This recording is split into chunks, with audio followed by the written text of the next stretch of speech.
Saturday, February 1st, 2025.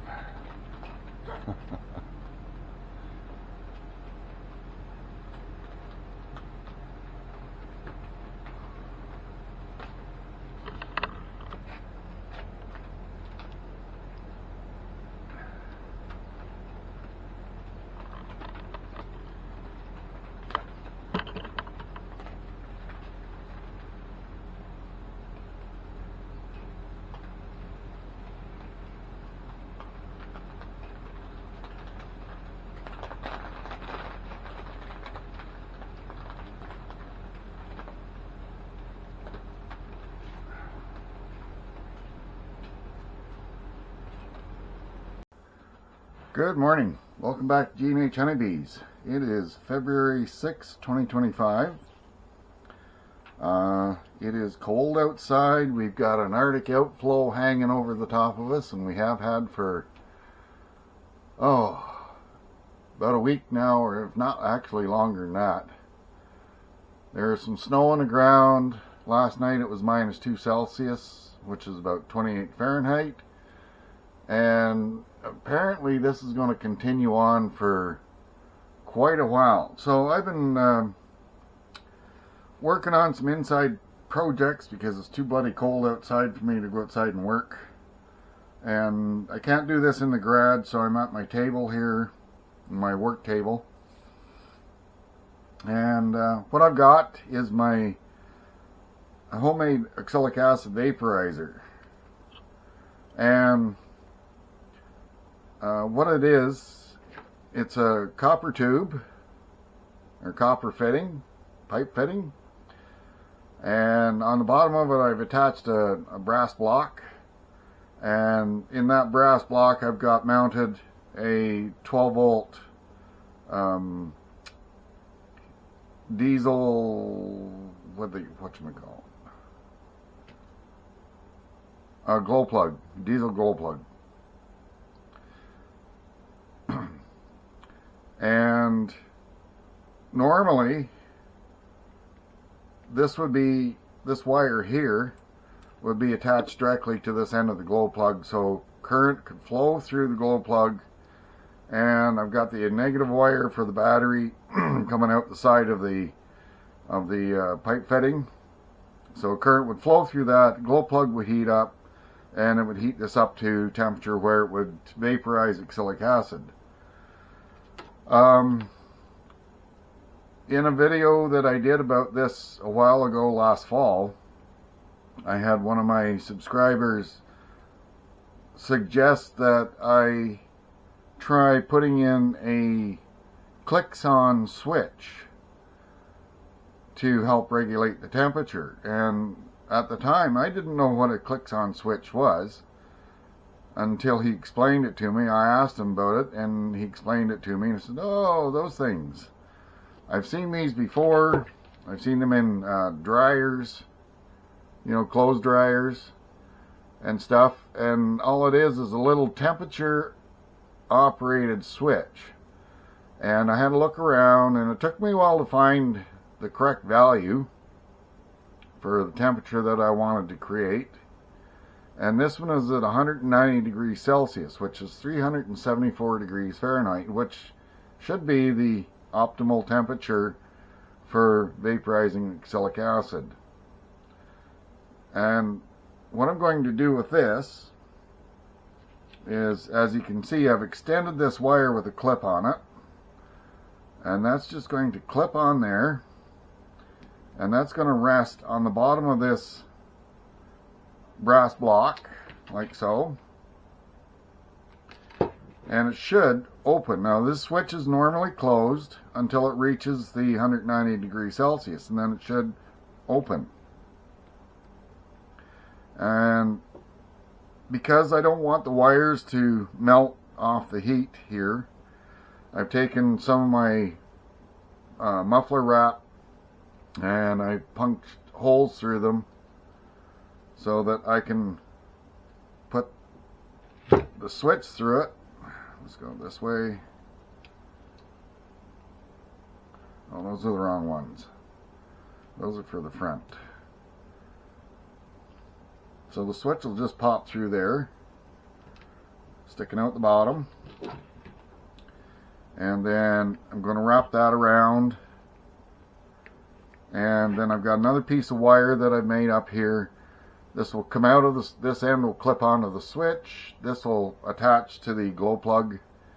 And thus power should flow through the switch into the glow plug and back out the negative. And when this reaches its desired temperature, it should automatically disconnect the battery from the glow plug. So I haven't actually tried it yet, but I'm just assembling this thing now. Now the other thing I've done is I built this little indicator circuit. It's just an LED light. I've 3D printed a little plastic box and I've screwed it to the top of the wooden handle, and that just fits into there.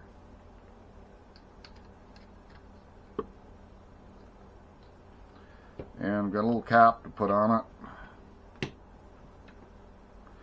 And when the power is flowing, now I'm going to attach the black wire, of course, I'm going to attach to the negative. Red wire I'm going to attach to the glow plug. So when there's current flowing into the glow plug, this little LED should be on. And that should tell, and it should go off when the switch opens to cut the power.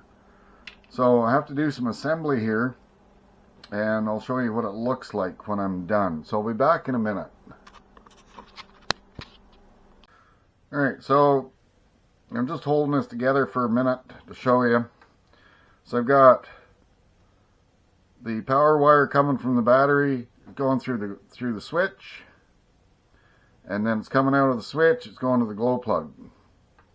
I've also attached the black wire of the LED attached, it's underneath, of course, it's attached to the negative, and I've attached the red wire to the end of the glow plug.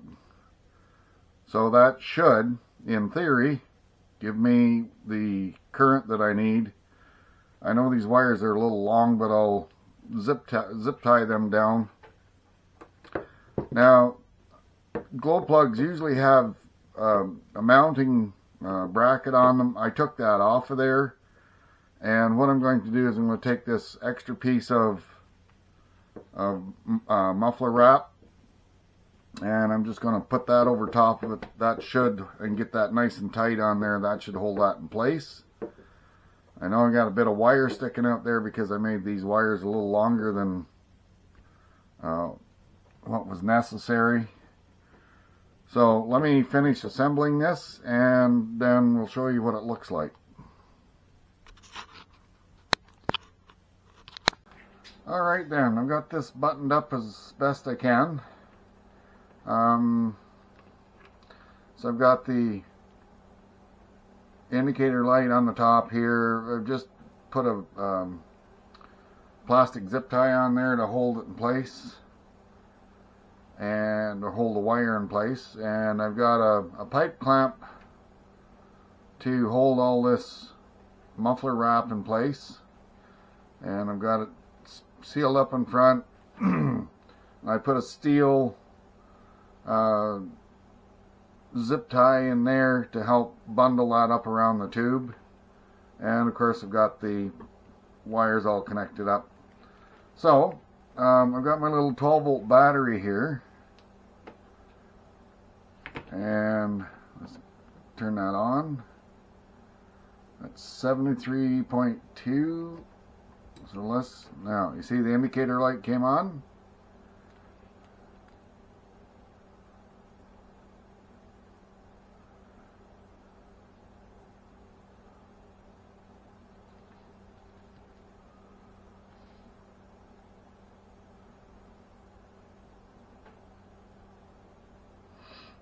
I don't know, there we go, 73.4. Takes it a bit to start heating up.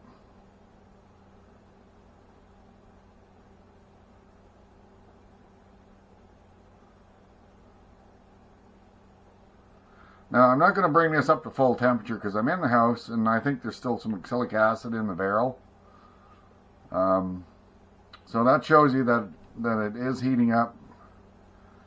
The indicator light is on, and when power is disconnected, the indicator light goes out. So I think this is going to work out.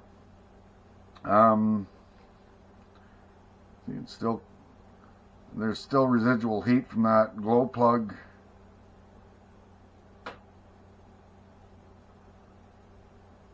So it's still climbing. And I think that's going to happen with that switch too. There's going to be residual heat even after the power's turned off. But we'll see how it works. I'm going to wait for a warmer day. I don't know when that's going to be. It could be next week, or it could be 2 weeks, or it could be a month from now before these Arctic outflows stop coming down here and freezing us out. So anyway, that's it for this part of the video. I'll pick this up again when the weather's better and we'll be outside, and we'll give it a test and see if the switch actually works and if the LED actually does what I think it's going to do. And yeah, so we'll go from there. Alright, back in a while.